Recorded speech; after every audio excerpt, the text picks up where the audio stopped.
Good evening. I'm Katie Mediator-Stover, Director of Reader Services for Kansas City Public Library. I can't see you all like I might if I were in Central Library's Hellsberg Auditorium or Plaza Library's Truman Forum, but I know you're out there, and frankly, you're all far less intimidating now, and not because we're all practicing one of the safest forms of social distancing. I hope everyone is staying safe and relatively sane, whether you've taken on a new position as a work-from-home staff member or home educator to children. It gives new insight to the term working mother or housewife/house husband, but we'll get to that later. Thank you so much for keeping Kansas City Public Library on your social activity calendar. Keep checking our website at kclibrary.org to keep you up to date on library news, digital collections, and online events for patrons of all ages. Tonight, we are so excited to host Jennifer Baumgardner and Amy Richards, authors of the groundbreaking feminist work, Manifesta, Young Women, Feminism, and the Future. Many thanks to our good friends at Rainy Day Books for bringing Jennifer and Amy to the Kansas City Public Library. Please visit their website at rainydayBooks.com or give them a ring at 913-384-3126 to purchase a copy of the book. It looks, there you are. This is the 20th anniversary edition of a book that has become a standard text in university women's studies courses. Becoming a classic of contemporary feminist literature used in college courses typically takes more than 20 years.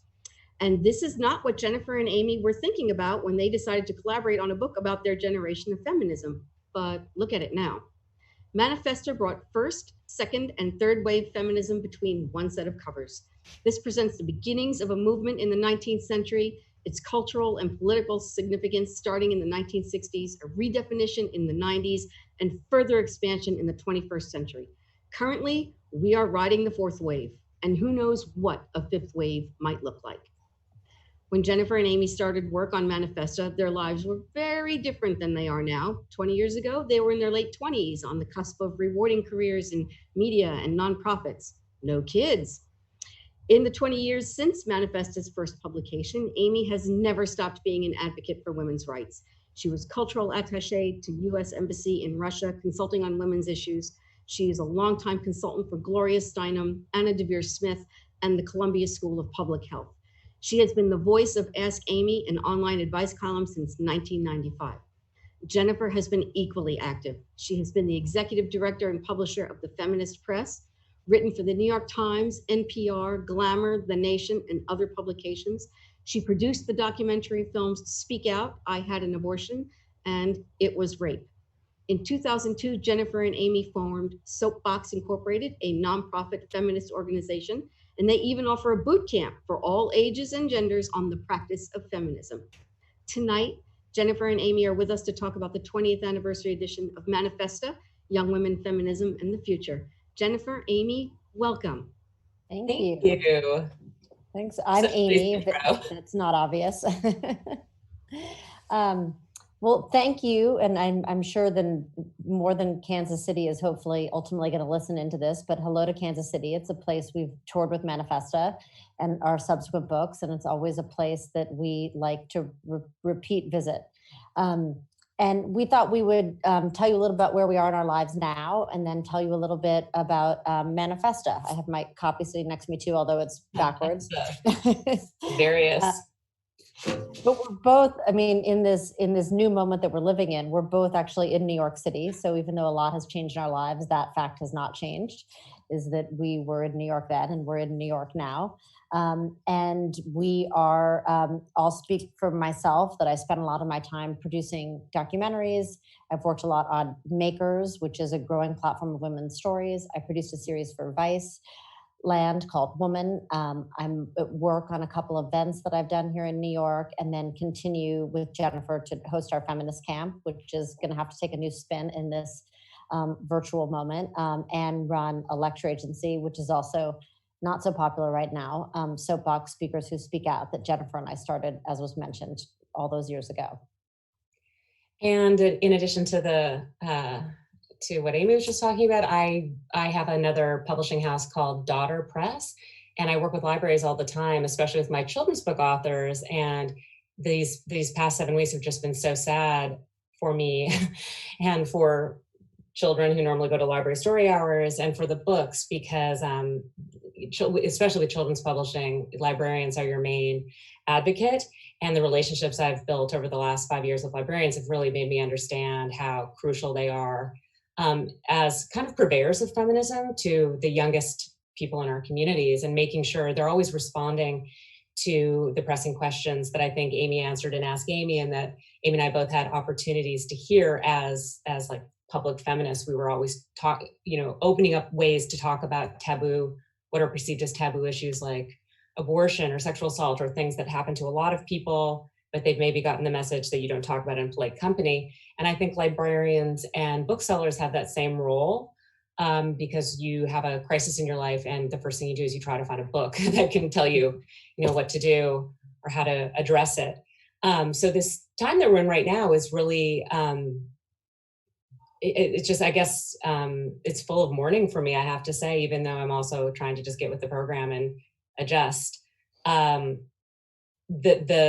books and library piece and all of the, I'm a big believer in having in-person conversations and having in-person opportunities to talk about feminism and how transformative that can be. And that's really, we've really had to approach everything like so differently regarding that. And yet some of those same things that were the big issues that you think about with feminism, they still exist. And in fact, they exist in these heightened ways now that we're under quarantine.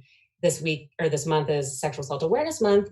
And while, at first glance, you're like, oh, well, there's no drunken parties on campuses right now, I guess, where women are getting date raped, but people are quarantined with unsafe people.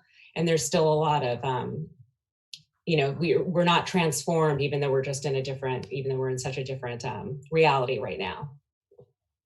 Yeah, no, it really is. I remember after the 2008 election, 2000, forget what year we're in, 2016 election, and woke up and there were many people crying and sad. And I felt like, oh, this is good for feminism. Like, we're doing exactly what we would have been doing yesterday.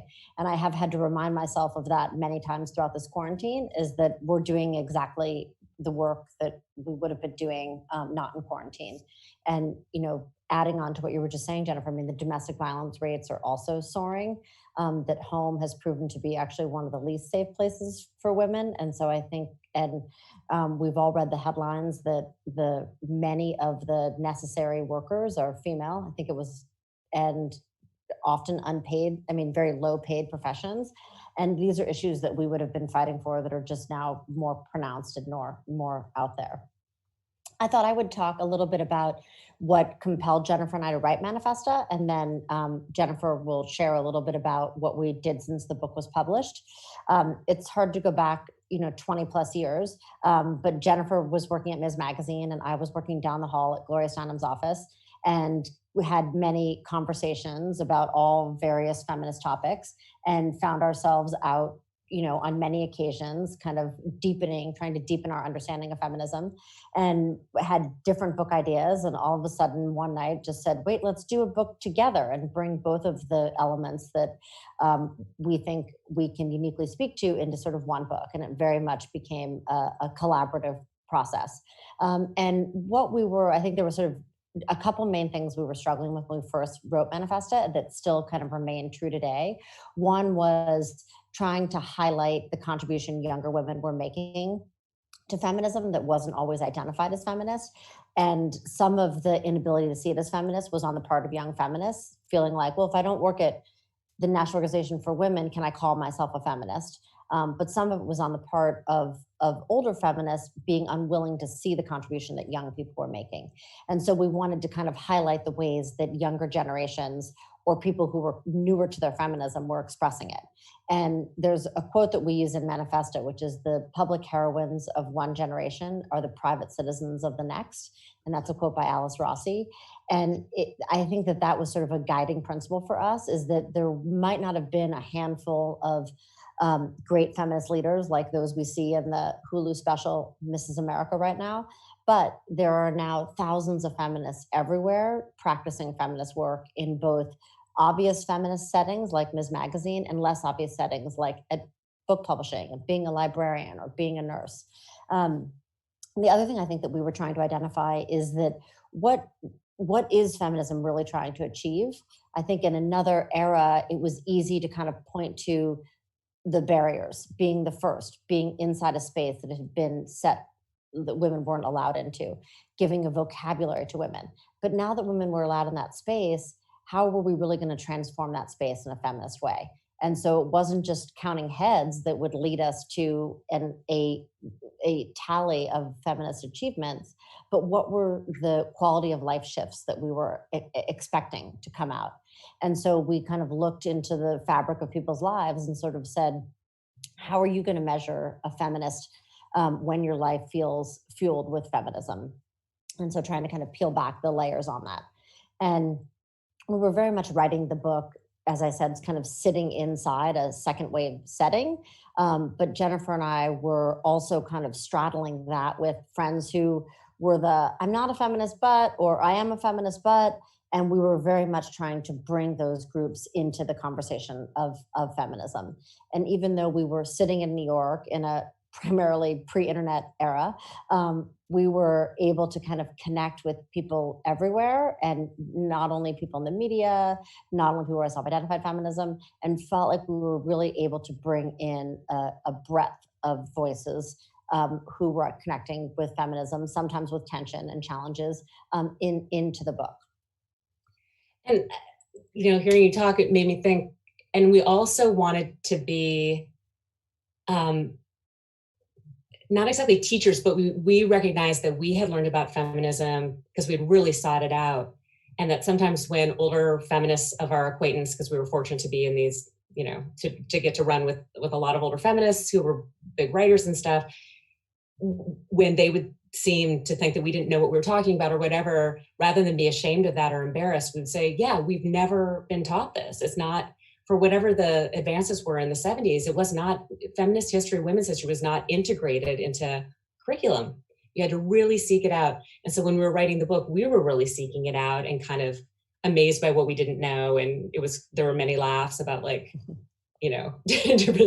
different now, what seems obvious to us, things that we didn't know back then. But then when we were touring with the book, it was really gratifying to be able to offer that to people, to say, we're not here to act like you should know this already. We're here to say, things on a cellular level about feminism. That's what draws you to it. You know that you believe in equality and fairness. You know that things have happened to you that were wrong and that you need language for in order to change them. That's all the innate, natural feminism. And the things you don't know are some vocabulary things or some historical things or legal things, laws. Those are things that we can help you learn about through this book. And so there was this prescriptive or remedial element to it that I think ended up being one of the reasons it was so popular, because you could come into it knowing almost nothing about feminism, but just being interested and not feel like this book wasn't for you, and maybe feel like feminism was for you. And that was one of the coolest things when we were first touring. So we started touring with the book in 2000. I don't know, did you feel this way, Amy? I always thought it was so great when somebody said, I didn't realize I was a feminist until I read this book. The very first person, if you remember, was the woman who copy edited the book. Oh, yeah, that's and right. Who wrote to us and said it was a paid gig and she didn't seek to copy edit a feminist book, but read it and realized that she was a feminist. Yeah, no, that was so great, especially because the other thing we were kind of embarrassed about was we're like, do we really understand punctuation? There were so many comments about should that be a hyphen or a comma? But yeah, that's true. So that happened a lot, starting with that copy editor, and also just the process of the process that we went through writing the book, of kind of supporting one another during moments of feeling insecure, or like, am I good enough to be writing this, or do I know enough about this to stand on this platform of this book? And then going out in the world and realizing that we did, and that through having those conversations, we were just going to become more and more confident in not ourselves as leaders necessarily, or ourselves as experts, but in our right to be able to become experts in our own life and to be able to narrate the realities of our own life and talk about how that relates politically to the world. So it was a really, it was an experience we went through, and then we tried to offer it in the book as something other people could go through. And And I think it worked because it never went out of print and it sold a lot of books and we toured for a really long time with it. But I was thinking about what are the things that were most surprising about all that touring. And you had traveled a lot in your life, internationally and domestically. You're a real, you're just like a real, like a traveler, like you're really comfortable with that and you do it a lot. Not now. Not for the last 7 weeks. And I had traveled a lot domestically as well. And because I'm from the Midwest and from North Dakota, I had a real interest in being in all those states that people kind of think have nothing to offer, because they have a coastal bias maybe. And so even though I moved to New York, so I have some sort of coastal bias, I also feel a lot of relationship to the middle of the country. And it was really wonderful to be invited to every state. I think you and I together have gone to every state at least once, except for Alaska. And I think you've gone to South Alaska. Dakota, I think, was the only, South Dakota is the only one I haven't been to. Oh, okay. I've been to South Dakota. Yeah.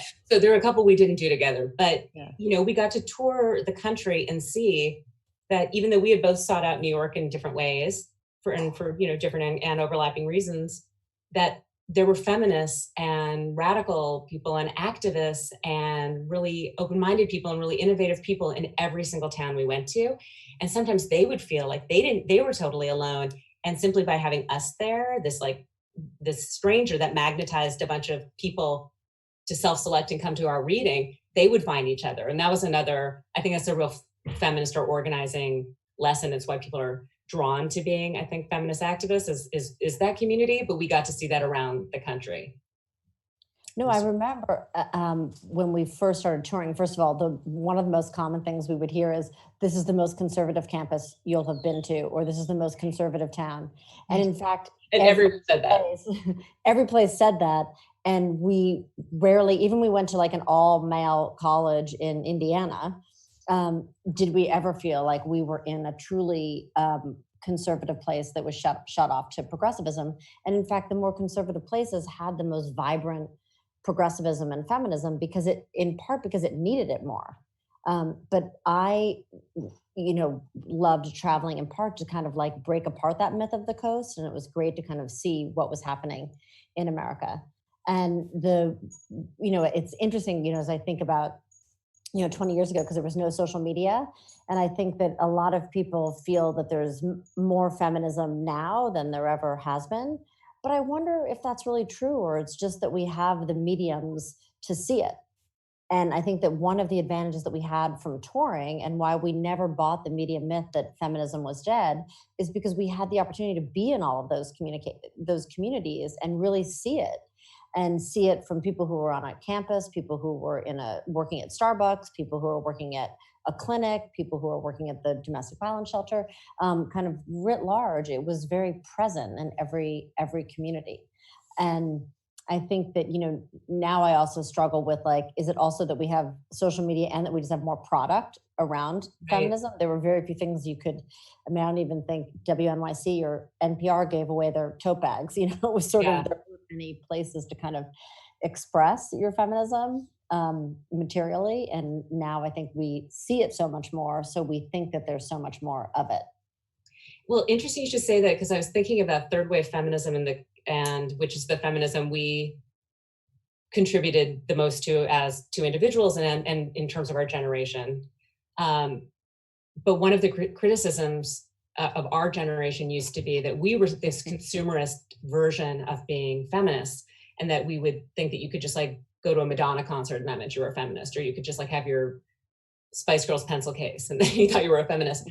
And I always thought that seemed inane, because it was, it's everybody buys things that they are attracted to and that express some element of their personality, but it isn't the end all be all of their belief system or whatever. Just because you have a greeting card with Jesus on it, it doesn't talk about the degree to which you're religious or whatever.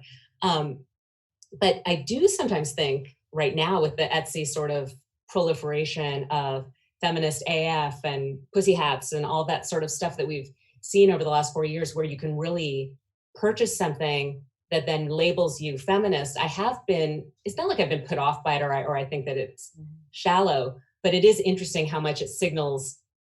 It does signal something just very skin deep. So you don't know that much about what's really going on in the feminist electorate based on that.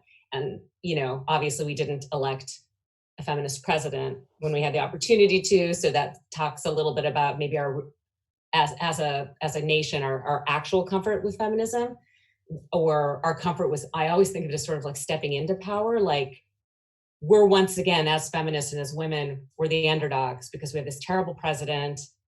And, we have our most vibrant movements are, hashtag Me Too, and things that are about speaking up and out about being wronged and harmed. And that's so powerful.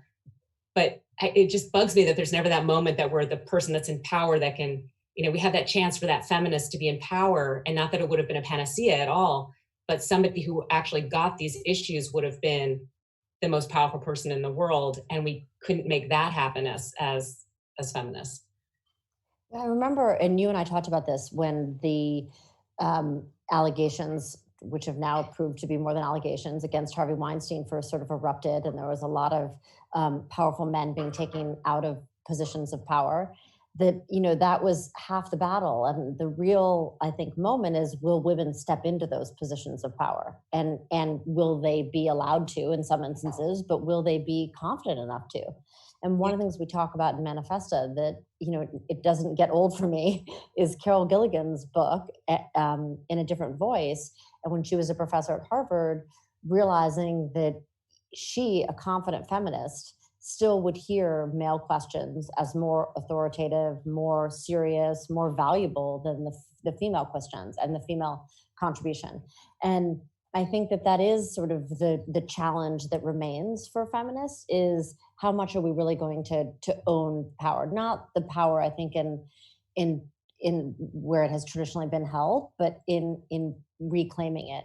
And that's one of the, I dare say the word exciting things about what's happening right now, but I think one of the moments that's before us is to be a part of shaping a country that feels more reflective of the values of feminist values. And what would that look like? Can we be a part of the conversation? And I worry that we're not going to be a part of the conversation. And I don't mean you and me. I mean, even people who are one seat closer. Our values, yeah. Yeah, that are they really going to be a part of like shaping our healthcare system in a way that is responsive, shaping digital technology so it's really accessible. Are teachers really going to be in those meetings with how we're going to return to school, even if it's virtually in the fall? How do we insert ourselves in this next era? Yeah, I think about that too. And I feel like that was definitely probably the biggest theme of Manifesto, which was this idea that there wasn't this feminist Politburo that, decided who was in power or not, that it really was this kind of individual realizing that she or he had something to say and that they were valuable enough that they could contribute to the greater good. And not only that, but that maybe they had a moral imperative to do so and not wait for somebody else. That idea of just being like, well, this thing that I think should be happening isn't, so I guess I have to do it. Not in a martyr way, but like I have the ability. What's so great about, this person who I think is supposed to be doing it. So yeah, I feel this sense of potential too in this moment. I don't want to be romantic or naive about it, but it's such a profound reset of so many things. Like, just even the fact that no one can drive, and we just totally weaned ourselves off of fossil fuels, like overnight, has been really, kind of an amazing thing to sort of think about. Like, what are the things that we want to add back in? What are the meaningful things that aren't actually, killing us long term? Could somebody think really big in this moment? Who are those big thinkers, and what, and are they going to be the people that have the most people's interests at heart or not? Or is it going to be what it usually is, a replication of things we've seen before? So, I do think that Manifesta, I hope people are going to get a chance to read it and they do take away that idea of, if not you, who, which I think is all the anecdotes in the book. And then, we followed it up with grassroots, which was really trying to answer the question of, well, what can I do? And it's, it's a breakdown of activism, because that's a word that people were I much like feminists, people sort of left and right call themselves activists now, but it wasn't always that way. And there used to be a lot of fear and anxiety that you weren't good enough, or you had to be a very, you had to be Mother Teresa in order to call yourself an activist, as opposed to somebody who really took inventory of what they had that could be beneficial, transformative, had an idea and attempted to a plan and attempted to execute it. Yeah, one of the things when in reading the book for the 20th anniversary edition, one, we knew a lot more, at least I should speak for myself. I feel like I knew a lot more 20 years ago because the whole feminist history piece, it's like, I'm so glad I'm reading this, including how diverse, those who were advocating for feminism were all along. It wasn't sort of a 21st century realization. But I also realized, like, I mean, it's odd to compliment ourselves, but I think that two of the things that we did really well was to really value a range of individuals, both people who were perceived as leaders and who had a right to call themselves leaders, but also people, we put those experiences right on the same page and on par with people who had relatively no power and who were making change in their community. And the second thing I feel really proud about is that we really pushed ourselves to offer more than theory. Like, it was, if we were willing to kind of connect to feminism, what does that really, really look like? And what would be the change that we wanted to see? And for instance, with sexual assault, taking one example, because it's also so sad to revisit a book 20 years later and realize that there's been very little change in those numbers of who's being sexually assaulted and who are the assaulters, the assailants. And, but really looking at that issue and say, what would it take? Better stats, better reporting? Yes. But when we were on campuses, we would see students, the most well-meaning feminist students, who didn't want to report it because they didn't want to ruin somebody's future. They didn't want to be exposed. There was sort of a litany of reasons. And I really give us credit for trying to break that apart a little bit and understand what would it look like to tackle these issues. Yeah, and that one, sexual assault, is such a thorny one. And as you're saying, even, we do have more people bringing charges against a few really powerful, visible men, and making more progress than they would have seemingly 15 years ago or even 2 years ago. But it's still we're so far from almost really understanding how to, because it's really about changing the whole culture, the rape culture, way before that moment happens between a Harvey Weinstein and a young production assistant, what is happening in both those people's lives, grooming them for that moment. And that's the thing that I think feminism takes seriously and tries to pull apart. It isn't just sort of the aftermath, labeling the wrongdoing as we should, but trying to create a world in which that doesn't happen or happens less. And I think this is a little bit of a leap, but I think we have sort of done that around abortion, only in the sense where I'm going with this is that the abortion rate has actually dropped a lot since we wrote Manifesta. And even though politically it's still a real hot potato and it's still used as a wedge issue all the time, and it's currently highly divisive, the actual rate of abortion, and not just because women don't have access, but because other forms of birth control that are meaningful have been disseminated, and other ways of getting information have been disseminated, is a sign of that transformation that we're trying to have. It's not like because you're an feminist and you believe in abortion rights that you're like, abortion's constantly for everyone, today, tomorrow, the next day. It's sort of trying to find this whole woman, whole person, whole society way of addressing common things that happen and not making it some sort of punitive cultural response to just one gender, but how to transform society so that people can have a life that's in the most control that it possibly could be, and where we're not so punitive when accidents or things happen that weren't intended or planned. I have always thought that I think when we started out as activists, I thought, if people just know the facts, they'll act differently. And then you realize, no, they have the facts and they're still not going to act differently. Yeah.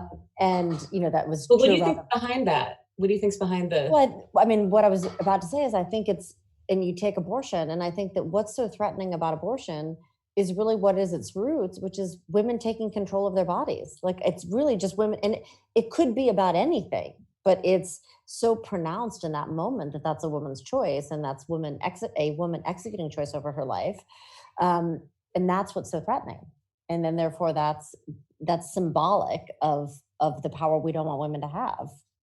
Yeah. And even as women, sometimes we're very siloed or separate from our ambivalence about having power. I think you especially see that around abortion with, you know, you and I've talked about this so much, but when somebody's like, my doctor said I had to have it, you know, or whatever, like, you know, like not wanting to say it wasn't right for me to have a child at this time, and I chose to not have a child, and I actively did, you know, had an abortion and terminated this pregnancy, and it was a life, or, you know, whatever, but to be like, no, I had to, it happened to me, is still, you know, I think something that we're struggling to fully understand as feminists. And it's hard to do it. It's hard to really grapple without falling to this camp of like blaming somebody when they're down too. It's not, the idea isn't to just like blame somebody when something happens to them, but to more fully understand all of the pieces that go into the situations that we're trying to change. Yeah, one example that came to me after Manifesta, and you've heard me say this, is Catherine Switzer, who was the first documented woman to run the Boston Marathon in '67. And she finished the marathon that year, the first woman to do so, in 4 hours and 20 minutes. And the man who finished that year finished in 2 hours and 15 minutes. And jump ahead 50 plus years, and unfortunately they don't have the Boston Marathon this year, but the last year that it was run, women were running around 2:20. So women had gained in 50 plus years 2 hours. So it proved to me over and over again that once women are allowed that access, they can prove themselves. And men in those 50 plus years only gain 2 minutes. And I use that example symbolically to be like, it really does, you know, the feminist goal can't just be to empower women. You know, we have to kind of re-examine the systems of power and how they have disproportionately benefited a certain group. And even when we have personally benefited from those systems, be willing to deny ourselves that. Because the real change will come not only from sort of inflating one group or category of people and circumstances, but be willing to challenge or deflate other groups. Yeah. Sometimes I think of like whiteness or being a man as almost having what would it be? Like an incompetency. Like it's like privilege makes you incompetent. And so there, you know, I as a white woman, I'm used to having certain things go a certain way to such a degree that I don't even really know what I don't know. And so I'm ignorant and maybe blissfully so, but then you start to get a little glimmer of all that you're ignorant about, and you realize, oh God, I'm deeply incompetent when it comes to understanding race in the United States, for instance. And I think of that with men a lot too, like the degree to which women understand all these different dynamics around, you know, safety and vibes and all this sort of stuff is honed from, you know, millennia of having to negotiate it. And if you haven't ever felt that, it is all totally just Greek to you. And I think the thing that I'm kind of interested in about guys that's also an incompetency is I think that because they're socialized in a way out of feelings and expression and femininity at such a young age, like being the kind of full human being that we claim we want men to be, that's going to be a real remedial, you know, kind of excavation for them. And I think we're starting to create a world, it's probably in part because of trans feminism, honestly, and feminism in general, but we're starting to create a world where gender is so on such a continuum and so fluid that I think people of any gender feel like they can express different, you know, more safely than before, different elements of their personality as feminine or masculine, or, you know, label it however you want. Whereas I feel like in my generation, certainly in Fargo, North Dakota, I would have been so freaked out if someone thought I was a boy. And I remember with my short hair being like really worried, like, why is my mom doing this to me? People are going to think I'm a boy. And that's a really big deal to have somebody call you another gender, you know? I know I've tried just on my own, whenever I'm asked, if, for instance, if I'm filling things out for my kids, I don't give their gender. I'll just say child, you know, and I won't try to reveal, I mean, just because I don't think it matters. And then even for myself, if it's the TSA, I think I still have to acknowledge that I'm female. but there are so many moments where you're asked your gender and it really is so irrelevant. Yeah. And have just started my own way to kind of like not answer. You know, I started that years ago too with being married, because I'm, as you know, not married legally. And the questions were always married or single. And I was like, well, I'm not single, but I'm not legally married, and just stopped, you know, started leaving it blank. Yeah. No, I love that. I was thinking about you and your innovations the other day, because I was thinking, I can't remember why this came up into my head, but I was thinking about when I first met you and you were like, I don't see why people get to register for gifts just because they're getting married, especially like, you know, people who already have everything. I'm going to register. I mean, I'm going to get my own apartment. I'm going to register as a single person. And you did, and you registered at Barney's or somewhere. And it, like, you got like three of the things or something. I think I could have 8 people for dinner. So that's that, in this moment, that's the right number. So Yeah. no, But it's so true when you question like some of these, you know, there's some traditions that I feel connected to and care about. It's not like tradition has or institutions have no value, but the value is a little bit on the, it's kind of random. Like you could just turn it on its head and there's, you know, no reason not to really. I know. I mean, you just made me think that it does go back to my childhood, because, as you know, I don't know my father and was raised by a single mother. And people would always sort of put me in this category. I don't know why friends are always doing this, of like, are you a divorced household or not divorced? And I was like, I'm kind of neither. But I do think I've sort of sat in the middle of a lot of these binaries for a while now. I relate to that in my own way too. And I wonder if that's one of the reasons we came together to write this book, because I have always felt a little like not one and not the other, and not clearly legibly described by a variety of different things. And even with my son Schoolie, who has a different dad than my son Magnus, people will always ask me about my first husband. And like, it doesn't even matter. Like, I don't need to go down this path, but it feels important to me to say, he was not my husband. He's the father of my child. We would never even live together. You know, like they're sort of like, I didn't ask you any of that. But it's just like all of those assumptions about, you know, who people are or what paths are things that I think feminism was sort of created to question and disrupt, especially to the degree that we've codified this idea that there's like a norm. And if you fall outside of that, which is everybody in some way, you're, you know, second rate, you don't, you know, and so feminism really explodes that idea of the norms. And I guess that's why it's nice to have not just a movement, but a set of vocabulary where you can really describe yourself and it makes sense to people who also identify with feminism. Well, I think that's been, I mean, getting back to the 20th anniversary of Manifesta, I mean, when we wrote it, we were so dependent upon how other people define feminism, which was, according to the dictionary, somebody that believes in the full social, economic equality of all people. And then when we got out on the road, we realized that that was kind of an empty statement we were giving to people, and we needed to wrap it with some tangibles. And so what choice could you have access to information to make choices about your lives? And then, you know, what you just said, I think, is where we've both really evolved to, which is that feminism really is this movement that asks us to be the center, regardless of what our circumstances are. Or said another way, there's something that makes all of us feel not normal, quote normal, and that's intentional. Like the dividing us across our differences and seeing our differences, our weaknesses, is intentional. And we need to recognize those as our strength and come to unify in our differences. I know that our host at the library wanted to ask questions too, I think. So maybe I'll have this be one of our last things to say. But it made me think too that one of the ways that I've been thinking about third wave feminism, but also just, Amy, the way that you and I over the last 20 years or longer have been talking to each other about feminism, is how much it's about integrating new information. So we were building on the second wave, but we kept integrating what we knew was true about our lives. And then as we got older and new things happened, we kept trying to integrate more information so that it was never just rhetorical.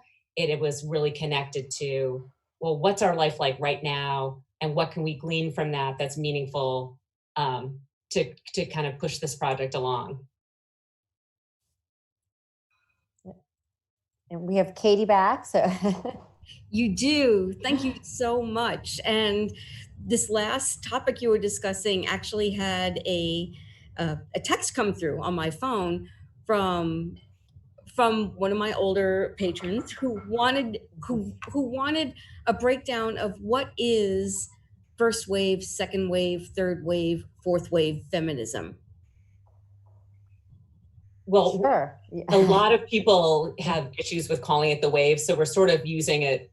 We're using it sort of loosely or lightly, even as we're also using it. But it's chronological markers. So the first wave in the United States is roughly the period leading up to the Seneca Falls Convention in 1848 until the vote, which was 1920. And those first wave feminists included the suffragists, included abolitionists.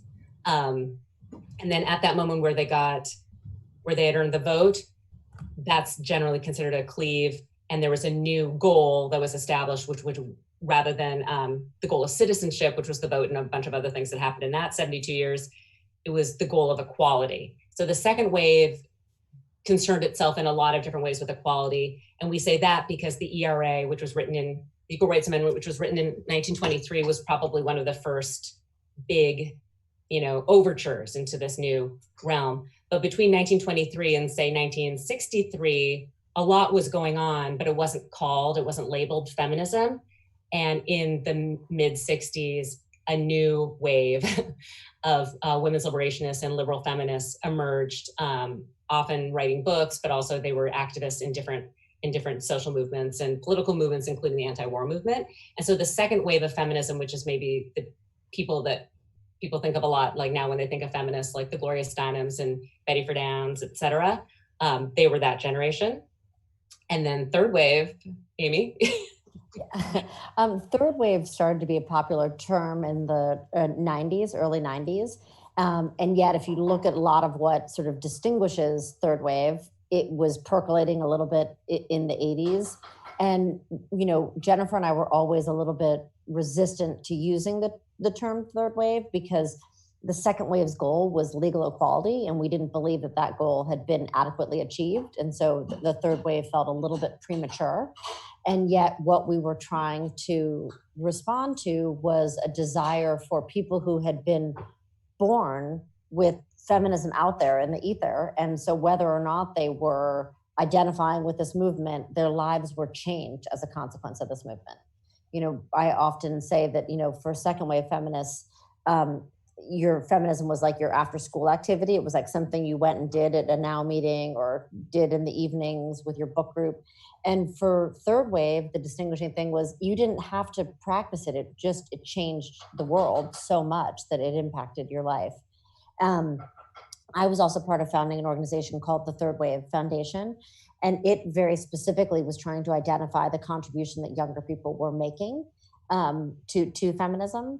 And so through that lens, I think that some of it was around, it wasn't necessarily third wave people who brought this language, but if you look at the shift in language around reproductive rights to reproductive justice, if you look at the shift between, sexual identity, and including a more sort of queer identified narrative, I think that was sort of pushed along by younger people who were just coming of age in a more diverse world, and then therefore wanted the movement to kind of reflect that diversity better. The fourth wave, I think most people kind of put it into when we went more into a cyber world, although I feel like, do we even use cyberspace as a concept anymore? But that when we got to that sort of moment when more of our lives were happening, and both our activism, how we garner information, how we did organizing was happening online. And so a lot of people kind of identified that as fourth wave feminism. We have a question from an audience member. And here's how it reads. What are your thoughts on how universities handle sexual assault crimes today? Should they be handling them internally, or should they be turned over to the police? Is there any concern that when they handle them internally, the temptation is too great to keep things quiet rather than to find justice? I think, every school handles it differently. and even over time handles it differently, like from year to year. But I would say it's very complex. And I think if the universities where we've seen this up close and personal, if they think they have a case that they could bring to an attorney general, or sorry, a DA, they do, but that's like a pretty high bar, and often the student doesn't want to either. And so we have the legal, criminal courts that you could go to, and then we have this other extra judicial thing, which is the school. And could the school make some sort of proclamation? It's not criminal at all, but still say, in order to keep our community safe, we're going to say that, this happened and this is going to be the repercussions. So I guess it's a somewhat complicated legal issue. And when people are talking about things on campus, it's generally extrajudicial anyway and not legal. That said, I'm sure most colleges don't want to, have really high incidents of reported rape. But in the last 10 or 15 years, they've gotten, due to some overtures from the Obama administration and using Title IX as a kind of a little bit of a hammer, they've gotten a lot better and a lot more strict, most universities, about having Title IX coordinators and doing really good reporting, or the best they can. But even in those circumstances, it's a very, as Amy said earlier in this, it's just kind of sad to see how hard it is to make progress. Yeah, and I'll just add, I think there's other shifts that universities need to make. And some universities have adapted this. There's a program where you can anonymously report, and you don't have to elevate that report unless it's triggered by another accusation of the same person. And some universities have embedded this into their, and it's great because somebody feels like, oh, maybe it was just me, maybe I did something wrong. And so they anonymously report it. And then when another person reports the same person, they get a trigger that says, this person was reported again, now do you want to come forward? So I think that's something that more universities could adapt. And that would be phenomenal. They've also, police forces have adapted it in some small towns as well. If you also look at the statistics, a high number of sexual assaults happen within the Greek system, and the universities are often not in control of those Greek systems because the housing happens off campuses. They're not in control of it. But you can do what, for instance, at Harvard, where they don't have a Greek system, but they have private clubs, they said that, fine, you can be a part of those clubs, but you can't have another university leadership position if you're in a club that is single sex. That was their reason for doing it. So I do think there's other ways that the universities can treat the Greek system, where a high percentage of these cases happen, and not give them the power. So there's other shifts I think universities can make besides just better reporting or report to the police. We had another audience question. Amy, you had expressed uncertainty about the breadth of feminism today. Do you see Me Too as a sustained movement or a shorter-lived phenomenon? Has it lost some momentum? I feel very, I can't claim any credit over Me Too, but Me Too actually began in 2007 when Tarana Burke was doing organizing around sexual assault, and Third Wave actually gave her very first grant. So I use that to also point out that this work has been happening far longer than than feminism has gotten credit for it. And so I don't think it's waned at all. I think it's just as strong. I think maybe the headlines have shifted, but I think the people sort of doing the work are just as committed and just as strong. And Jennifer and I write about this in our second book, Grassroots, but that when 9/11 happened, there was so much confusion initially about who the Taliban was. And even George Bush, who was then president, had been quoted 6 months before when asked about the Taliban. He said, "Is that a rock group?" And, it was the only people who we knew who were paying attention to it were feminists, because they were angry at the Taliban for denying women and girls an education and access to public life. And we use that micro example to say that look at what's affecting women and girls today, and it's likely to probably affect the rest of us tomorrow. And so if feminism, I think, is always going to be focused on marginalized issues, and not to be too distracted when we get to have a bigger spotlight on us. I think that the work continues to get done on the issues, whether or not the headlines are there. Are there any issues that you think feminism has settled that require less attention now?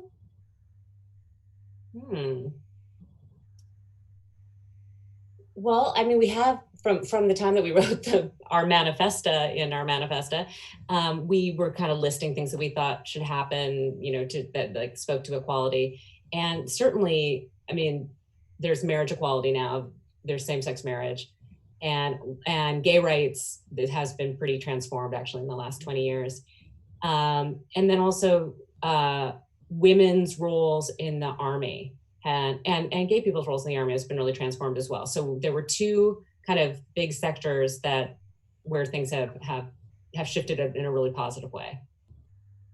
And I think we see more women in leadership positions, still not often at those higher echelons of power, but you definitely see women, running school boards, and you see them running, in LA. I think the woman who's the head of all the firefighters is a female. You see more women in all types of leadership in ways that I don't think we could fully imagine. We still haven't seen, a female president and women in those higher head of the UN. There's some positions that remain off limits, but and on that point, if you're looking, the countries that have female leadership right now are faring better in COVID. Their countries are, Germany and New Zealand, sort of most pronounced. And so I think we should take that as a lesson. We have another question from the audience, and it's political in nature, since you mentioned that. So how should we view the way this presidential election field played out? Strictly as a political outcome, or does it say something about the country's comfort or continuing discomfort with feminism? Well, it's interesting. Oh, sorry. Go ahead. No, go ahead. I was just going to say, it's interesting because all of the people on stage, regardless of gender, were feminists, identified with feminism in different ways, but some were extremely well versed. So it wasn't a situation where there wasn't a feminist option, regardless of who got the nomination. But it does seem, that like people say they want a female president, but they just don't. And it's funny because even just speaking very personally, I couldn't get that excited this time about the female candidates. I don't know if I'm still traumatized by the Hillary thing, because I was very invested in 2008 and 2016, or what. But I couldn't kind of get where I needed to be in this weird way. I mean, I would have absolutely voted, but I wasn't like out there buying T-shirts or whatever. And now in New York, we don't even get a primary for the president. No. But the one thing I say over and over again is that we only like women once they lose. People like to pretend that they were so gung-ho for Hillary Clinton. You watched people crying on Facebook the day after, and I was like, you said nothing about her 4 days ago when she was running. And Elizabeth Warren the same way. There were so many people who were lamenting her withdrawal, and I was like, but you weren't championing her yesterday. You're only crying for her today. And so I do still think that we are challenged by women in leadership, and we are challenged in how much we want to be vocal about supporting them. And Jennifer's heard this story many times, but when I ran for the head of school when I was in high school, and I was the first girl to run at my high school, my only campaign stump was that it was time for a change, and it was gender. And I mean, it was a big mistake, and I lost, rightfully. But I think that we have to be willing to say, we're not just voting for them because they're women, we're voting for them because they are the strongest, best candidate. Elizabeth Warren was the only candidate that had a COVID plan in place, so are we going to learn from that?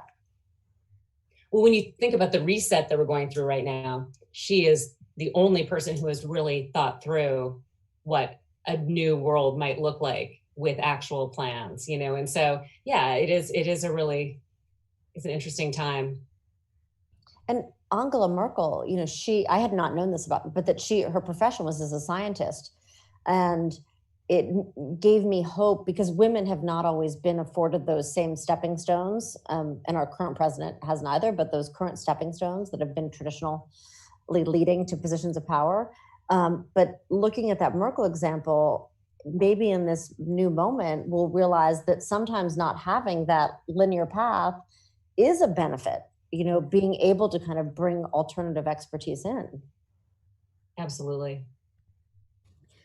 How different does feminism look to you now, 20 years later? To me, it looks the same. It really does. I mean, I feel the same. Once I felt like I got a grip on it for myself, I was pretty young. It's felt like this thing that I continue to want to draw from. And I wouldn't say I've had massive revisions of what I think it means, although, as we were sort of alluding, the way that I would define it keeps kind of evolving, not changing, like going in a different direction, but just getting sort of more granular, or maybe even more philosophical rather than just like a flat definition about equality. But the main thing that looks different to me, honestly, is that when Manifesta came out, and for many years afterwards, women and men, even on college campuses who, where it seemed like it would be a safe place, they had a lot of fear about calling themselves feminists for a variety of reasons. And I'm not feeling that right now. It's this moment of maximum, like that barrier to entry of calling yourself a feminist has somehow been really lowered, maybe by Beyonce or, different pop culture figures who embrace it. But that's the only thing that seems really, really super different to me. What do you think, Amy? Yeah, no, one advantage, Jennifer and I used to spend a lot more time on campuses. Now we have campuses come to us in the form of our feminist campers, who come from all over the world, really, mostly from the United States and mostly from college campuses. And it's amazing to me how similar the cohorts are, having done this for 11, 12 years. And you get the person who comes from a small farm town, first generation to go to college. You get a person who's out in the workforce and is confronting sexual harassment. You get a 30-year-old that's never talked about her abortion, that's talking about her abortion. You get a 17-year-old whose sister was just raped by their uncle. And it's amazing to me how, similar and these experiences actually are over time. Even the fashion kind of feels the same. We have another audience question that's going to have us circling back to your comments about Angela Merkel. Does it seem like Americans have trouble realizing or accepting that women-run countries are doing better with COVID-19? And if so, why is that? And for that matter, why are women leaders seemingly having more success? Well, I think in general, women leaders, and this is not hard and fast, but I think that they approach politics taking more people into consideration. And this is true, when there was the economic meltdown in 2008, one of the examples I appreciated was that the only company in Iceland that was still standing was run by women. And there was a big article at the time, sort of, if you looked at the decisions women were making on Wall Street, it wasn't that women were making such drastically different decisions. It's before they made a decision, they would be like, how is this going to affect a community? How is this going to affect children? How is this going to affect healthcare? They asked broader questions. And I would guess that that's the same thing that Angela Merkel was doing, is not just how is this going to affect the financial bottom line, but how is this going to affect, the well-being and the sustainability of my country? And all of those impact the financial well-being of the country. Yeah. So I have one final question for you. And I want to remind everyone who's watching that they can get copies of your book through Rainy Day Books. And thank you, Rainy Day, for bringing Jennifer and Amy to us. But aside from this book, where should a neophyte feminist begin to learn about feminism? Oh, let me look at my bookshelves. We like that here. and I'll throw in a non-book, which is Makers, which is a documentary, a 3-part PBS series. It's called Makers, Women Make America. And you can stream it on PBS and just through your local station. And it does a really good job of looking at the last 50, 60 years of feminism in America, and looks at issues like attacks on abortion clinics and attacks, on sexual assault, looks at the first sort of gender discrimination cases. And then you can also go to the Makers platform and see individual stories of women telling their truths, some who had never told their stories. So Makers, I would return to again and again. And I do return to it again and again. Jennifer, well, I realize I'm surrounded by books that I love, but so Carol Gilligan's In a Different Voice, this is a really good one for that more kind of that psychological, emotional element of internalized sexism.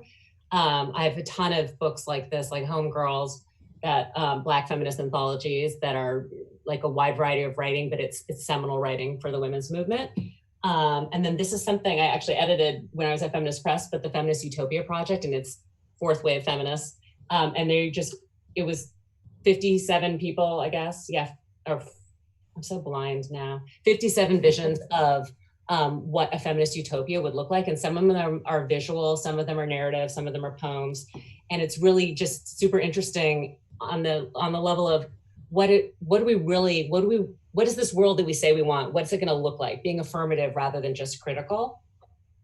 So it's a few places. Well, thank you, Jennifer. Thank you, Amy. This has been enlightening and a delight. And everyone, all the books that Jennifer recommended, look for them at the library. Or you can look for them at Rainy Day Books. I'm sure they would be happy to track down a copy of any of those books and for a special order if you needed one. Otherwise, thanks again for attending, and you can look for the stream on the library's YouTube channel. Good night, everyone. Thank you. Night. Thank you. Bye.